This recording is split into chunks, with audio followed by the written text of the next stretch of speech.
அதாவது வந்து பிஎன்ஐ வரும்போது நல்லா பேசுவேன், பேச மாட்டேன்லாம் கிடையாது. ஏன்னா அது வாயில தான் நம்ம வந்து 18 வருஷமா 18 வருஷமா அப்படிதான் இருந்தோம்.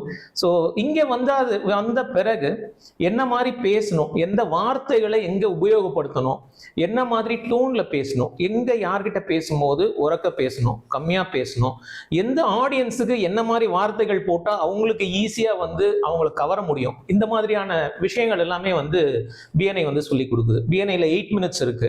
ரொம்ப ரொம்ப ரொம்ப முக்கியமான ஒரு விஷயம், அதுக்கு ஒரு ட்ரைனிங் இருக்கு.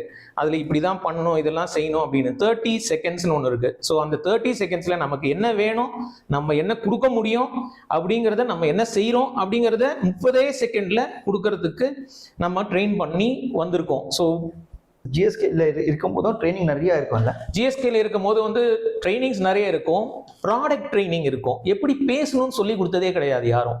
இந்த ப்ராடக்ட் வந்து எப்படி வேலை செய்யும், இந்த மாதிரியான டிசீஸ்க்கு வந்து இது எவ்வளோ டோஸ் போடணும்னு இருக்கும், டாக்டர்கிட்ட போய் நம்ம வந்து டிஸ்கஸ் பண்ணுவோம். பட் ஒரு டாக்டர்கிட்ட போகும்போது நம்மளா தான் கற்றுக்கிட்டோம். எல்லா டாக்டர்கிட்டையும் உள்ளே போகும்போது எப்படி போகணும், எப்படி உட்காரணும், என்ன மாதிரி பேசணும்.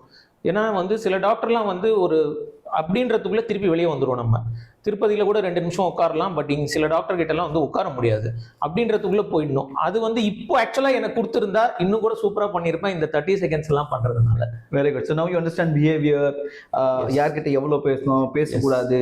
S. Okay, all those body languages and all those things. Good.